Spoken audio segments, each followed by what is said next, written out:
Captain Vijayakanth மறைவு மிக அதிர்ச்சி அளிக்கக்கூடிய ஒரு விஷயமாக இருக்கிறது. நண்பர்களால விஜி என்று செல்லமாக அழைக்கப்படக்கூடிய ஒரு நல்ல இனிய நண்பன் தான் விஜயகாந்த்.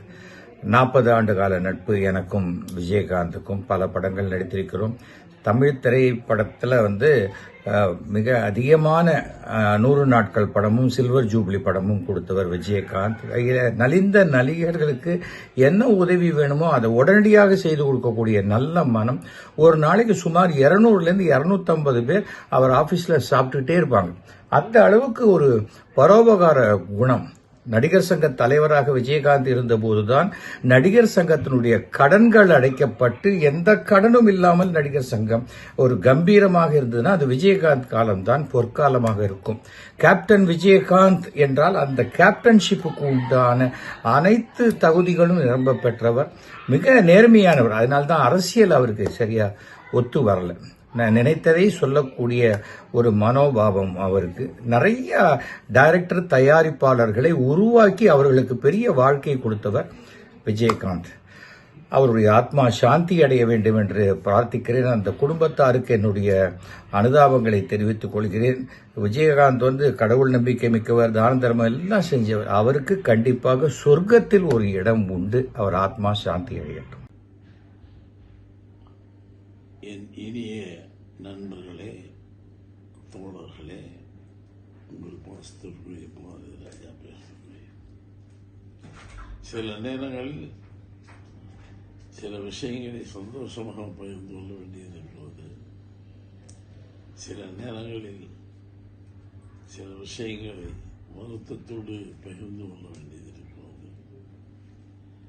இயற்கை மனிதனை கொண்டு செல்வது நியாயம்தான். பிரயோஜனமான சில மனிதர்களை கொண்டு செல்வது என்பது கஷ்டம். என் நண்பன், அது மட்டுமல்ல, சிறந்த கலைஞன், சிறந்த மனிதாபிமானி. இன்று வரையிலும் அவன் வீட்டுக்கு சென்று பசியாரி வராதவர்கள் யாரும் கிடையாது. அத்தகைய ஒரு நல்ல கலைஞன் பல நாட்களாக எந்த விதமான மூமெண்ட்டும் இல்லாமல் இருக்கும்போதே தமிழ்நாடு முழுவதும் உள்ள உலகம் முழுவதும் வருத்தப்பட்டது. ஏனென்றால் ஒரு நல்ல கலைஞன் எப்படி இது மாறிவிடக்கூடாது நினைத்தும் எது நடக்கக்கூடாதோ அது நடந்துவிட்டது. என்றாலும் அவன் வீட்டுக்கு சென்று சாப்பிடாதவர்கள் கிடையாது. அவன் வீட்டுக்கு சென்று அவனை தரிசிக்காதவர்கள் கிடையாது. நல்ல மனைவி, நல்ல பிள்ளைகள், நல்ல ரசிகர்கள்.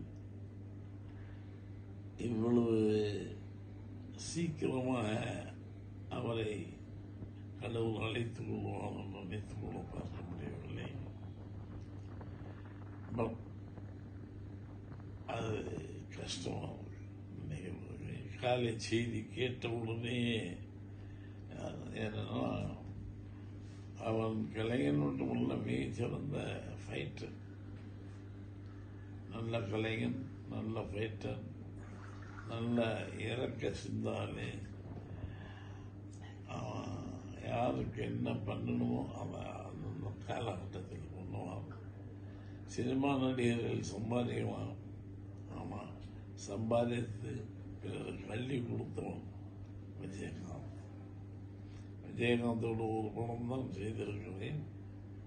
ஆனால் அந்த ஒரு படத்தில் என் அனுபவம் வித்தியாசமானது.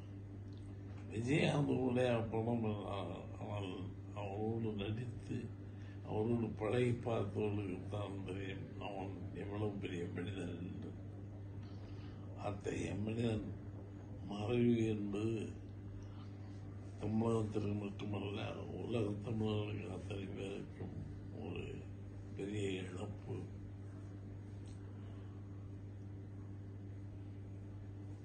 என்ன செய்வது? சில நேரங்களில் இயற்கை தவிர்க்க முடியாத ஒன்று. என்னால் உடல்நிலை சரியில்லை, நடப்பதற்கு கூட முடியவில்லை. ஒவ்வொரு காலகட்டத்திற்கும் ஒரு மனிதனுக்கு ஒரு இது உண்டு. அதுபோல இந்த காலகட்டத்தில் பாரதி ராஜாவால் ஆக்டிவாக நடந்து சென்று பார்க்க முடியவில்லை என்று கவலை இருக்கிறது. விஜயகாந்த் வெற்றிப்படி நாட்டியம். விஜயகாந்த் தம் நடிப்பால் உயர்ந்தவன். விஜயகாந்த் மனித தன்மையாக உயர்ந்தவன். அவருடைய ஆத்மா சாந்தி அடைய, அவர் குடும்பம் ஆத்மா சாந்தி அடைய நான் என்னுடைய வருத்தங்களை எல்லாம் தெரிவித்துக் கொள்கிறேன். அவருடைய ரசிகர்களுக்கு நான் கூறுவதெல்லாம், நீங்கள் எதையும் செய்ய வேண்டாம். விஜயகாந்த் மனிதர்களுக்காக என்ன செய்தாலும் அதை செய்தாலே போதும். நீங்கள் அவருக்கு கொடுக்கின்ற ஆத்மாவாகும். அவர் ஆத்மா சாந்தி அடைய நான் கடவுளை பிரார்த்திக்கிறேன். கேப்டன், நான் சமுத்திரக்கனி பேசுகிறேன். உங்களோடு பயணப்பட்ட அந்த 72 நாட்கள் உங்கள் மனசுக்கு தான் நிறைஞ்ச மனசுன்னே டைட்டில் வச்சேன் கேப்டன். அந்த 72 நாட்கள் உங்களோடு இருந்தது ஒரு மாபெரும் சக்தியோடு இருந்த மாதிரி இருக்குது. இன்றைக்கும் பசுமையான நினைவுகளை என் மனசுக்குள்ளே இருக்குது கேப்டன். இன்றைக்கி நீங்கள் இல்லைன்னு சொல்கிறாங்க, என் மனசு நம்ப மறுக்குது. என்னுடைய கேப்டன் இந்த பிரபஞ்சம் முழுவதும் விரவி இருப்பார். அவர் ஆத்மா சாந்தி அடைய நான் இறைவனை பிரார்த்திக்கிறேன். எங்களுக்குள்ளேயே நீங்கள் இருக்கீங்க கேப்டன். உங்களுடைய நல்ல எண்ணம், இந்த சமூகத்தின் மீது நீங்கள் வச்சுருந்த பார்வை, இது எல்லாமே எனக்கு தெரியும். அதை நாங்களும் முன்னெடுக்கிறோம் கேப்டன். ரொம்ப ரொம்ப கஷ்டமாக இருக்குது கேப்டன், ரொம்ப கஷ்டமாக இருக்குது. உங்கள் ஆத்மா சாந்தி அடையணும் கேப்டன். கேப்டன், விஜயகாந்த் அண்ணா இறந்துட்டாருன்ற விஷயம் இப்ப கேள்விப்பட்டேன். ஆனா என்ன மன்னிச்சிடுங்க, முதல்ல என்ன மன்னிச்சிடுங்க. நான் சத்தியமா இந்த நேரத்துல நான் உங்க பக்கத்துல இருந்து உங்க முகத்தை ஒரு முறை பார்த்து ஒரு காலத்தொட்டு கும்பிட்டு அவங்க கூட இருந்திருக்கணும். நான் வெளிநாட்டுல இருந்தது என் தப்புனா என்ன மன்னிச்சிடுங்க. ஏன்னா நான் நல்லது செய்யறது சாதாரண விஷயம் இல்லை. எங்களை மாதிரி ஆளுங்க நல்லது செய்யறது சாதாரண விஷயம் இல்லை. எங்கேயோ ஒரு யார்கிட்டயும் கத்துக்கிட்டு இருந்திருக்கணும். அது நான் உங்ககிட்ட நான் கத்துக்கிட்டேன், சத்தியமா சொல்றேன். ஏன்னா உங்க அலுவலகத்துல கிட்டத்தட்ட 20 வருஷம் முன்னாடி நான் கேள்விப்பட்டிருக்கேன். நான் நிறைய பேர் சொன்னது நான் கேட்டிருக்கேன். உங்க அலுவலகத்துக்கு யாராவது பசியோட வந்தா நீங்க சோறு போட்டு அனுப்புவீங்க.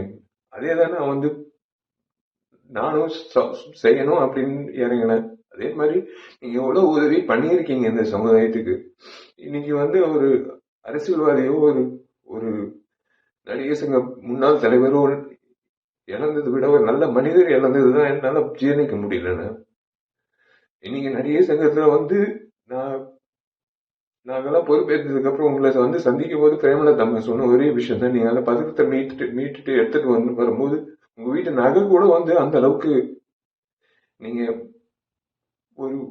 ஒரு விஷயமாவே எடுத்துக்கல. நீங்க அந்த பத்திரத்தை அப்படியே ஒரு பொக்கிஷமா நீங்க உங்க லாக்கர்ல வச்சீங்கன்னு அந்த அம்மா சொல்லும் போது, நீங்க செஞ்ச உதவிகள், நீங்க செஞ்ச விஷயங்கள், இந்த நடிகர் சங்கத்துக்கு நீங்க நடத்தின அந்த நிர்வாகம், அரசியல்வாதியா நீங்க அவ்வளவு துணிவா நீங்க பேசின பேச்சு, உங்க செயல்பாடு, ஒரு நடிகனா நீங்க இவ்வளவு பேர் வாங்கியிருக்கீங்க. ஆனா ஒரு மனிதரா பேர் வாங்குறது சாதாரண விஷயம் இல்லை. சில நபர்கள் தான் ஒரு மனிதரா நீண்ட நாட்கள் அந்த பேர் நீடிக்கும். அந்த வகையில நீங்க இருக்கீங்க. மன்னிச்சிருங்க. உண்மையிலே நான் சத்தியமா சொல்றேன், இன்னைக்கு நான் உங்க பக்கத்துல இருந்திருக்கணும், முறையா உங்க பக்கத்துல இருந்திருக்கணும். உங்க ஆத்ம சாந்தி அடையணும். நீங்க நல்லா இருக்கணும். சத்தியமா உங்க பேர்ல நான் கண்டிப்பா உங்க பேர்ல நான் கண்டிப்பா மேற்கொண்டு நல்லது பண்ணணும்னு இன்னும் தோணுதுன்னு. அவ்வளவுதான், வேற ஒன்றும் சொல்ல முடியல. உங்களுக்கு நான் பண்ண வேண்டிய ஒரு விஷயம் இதுதான் நான் நினைக்கிறேன்.